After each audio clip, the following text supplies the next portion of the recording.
Bapak, Ibu, Saudara, dan Saudari yang dikasihi oleh Tuhan Yesus Kristus, kita harus bersyukur kalau hari ini Minggu 1 Oktober 2023, Tuhan mengizinkan kita untuk bersama-sama menerima makanan rohani lewat renungan yang berjudul Harus Benar-Benar Sadar. Kita akan membaca satu ayat dari surat Roma pasal 13 ayat 11, demikian bunyinya.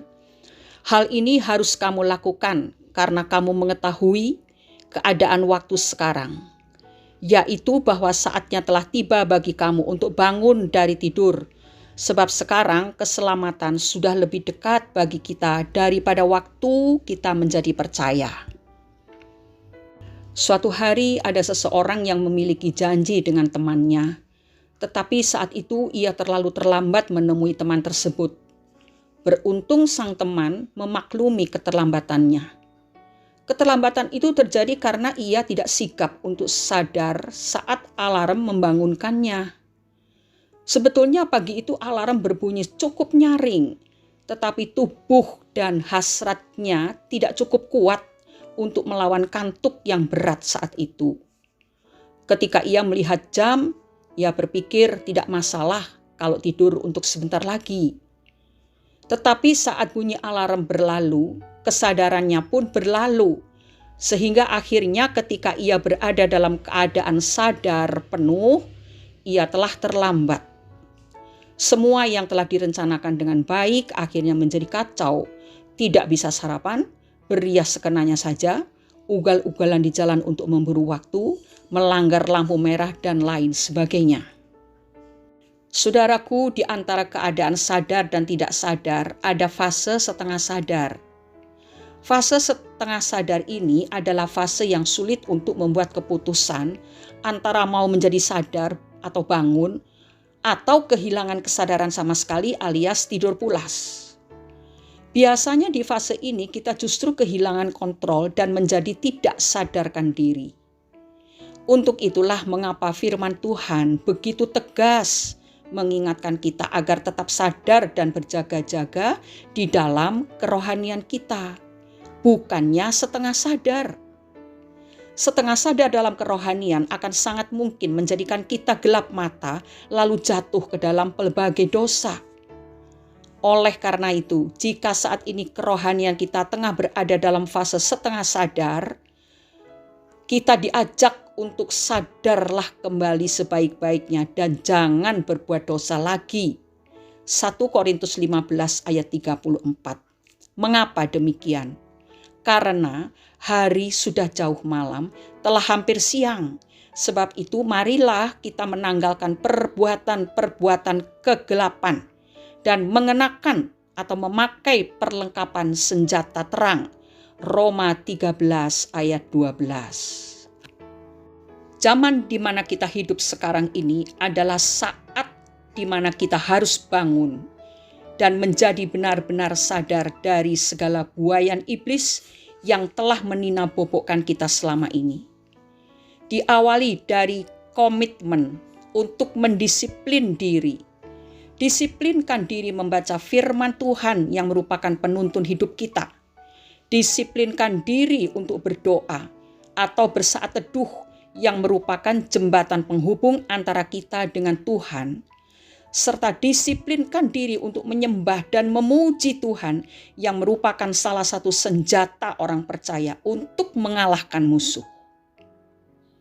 Saudaraku, kita harus memiliki tekad untuk berjalan dengan kesadaran penuh dalam kita mengiring Yesus. Karena jika kita tidak mendisiplinkan kerohanian kita, maka roh kita akan menjadi lemah. Sementara kedagingan kita lah yang akan semakin berkuasa.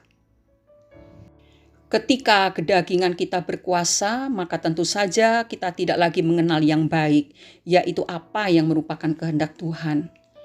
Ketahuilah saudara, kelengahan kita saat menghadapi pencobaan iblis dan ketidakdisiplinan kita untuk tetap bergantung kepada kekuatan Tuhan adalah sumber kegagalan kita. Mari teruslah sadar agar kita bisa berjaga-jaga sehingga tidak jatuh ke dalam perangkap iblis yang mematikan. Surat 1 Petrus pasal 5 ayat 8. Ayat ini sering kita baca, sering kita dengar sebagai bahan khotbah. Tetapi hari ini kita kembali harus menyadari bahwa iblis lawan kita itu berjalan keliling sama seperti singa yang mengaum-ngaum dan mencari orang yang dapat ditelannya.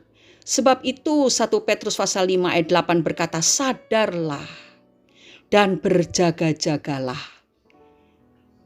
Saudara-saudara, iblis itu tidak pernah malas. Iblis itu sangat giat untuk berjalan keliling karena ia mencari orang yang dapat ditelannya. Sebab itu kita yang menjadi incaran iblis haruslah rajin berjaga-jaga, rajin membaca firman, rajin berdoa, menyembah Tuhan, memuji Tuhan. Segenap tubuh kita ini harus kita pakai untuk hal-hal yang menyenangkan hati Tuhan, yaitu melakukan apa yang menjadi keinginan Tuhan untuk kita lakukan.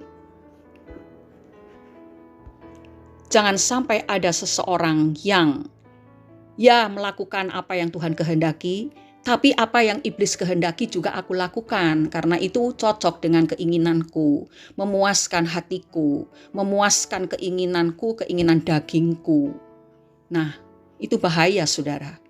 Sana sini, itu dalam keadaan yang lemah, setengah sadar, dan itu menjadi mangsa yang empuk bagi si iblis yang seperti singa yang kelaparan itu.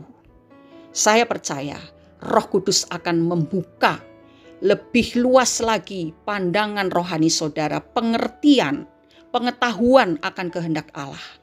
Lewat firman yang saudara dengar, lewat khotbah, lewat renungan, apa saja. Saya berdoa supaya kita semua ini menjadi orang-orang yang hidup dengan kesadaran penuh. Sehingga tidak ada celah sedikit pun yang akan menghancurkan hidup kita, yang akan menyeret kita kepada kebinasaan. Karena itulah yang diinginkan oleh si singa yang mengaum-ngaum tersebut. Mari terus berjaga-jaga dan memiliki kesadaran penuh. Mari kita berdoa.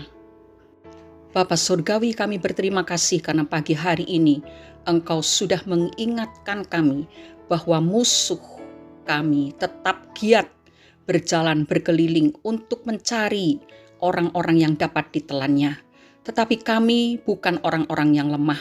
Oleh karena Roh Kudus dan firman Allah yang menguasai dan memerintah dalam hidup kami, maka kami adalah orang-orang yang memiliki roh yang kuat, teguh berpegang kepada pengakuan iman kami, teguh berpegang kepada keyakinan iman kami, dan teguh berpegang kepada kepercayaan dan pengharapan yang kita megahkan. Karena Tuhan yang menjanjikannya adalah setia. Kami mau tetap setia mengikut Tuhan. Kami mau tetap setia dekat kepada Tuhan. Karena dengan demikian maka kami dapat mengalahkan segala tipu daya musuh. Terima kasih Bapa. Kuasa darah Yesus menaungi kami semua. Dan di dalam nama Tuhan Yesus Kristus kami sudah berdoa dan mengucap syukur. Amin. Cara terbaik untuk tetap sadar dan berjaga-jaga adalah selalu dekat dengan Tuhan. Selamat beribadah saudara-saudara. Biarlah ibadah hari ini sungguh-sungguh memberkati kehidupan saudara semua. Amin.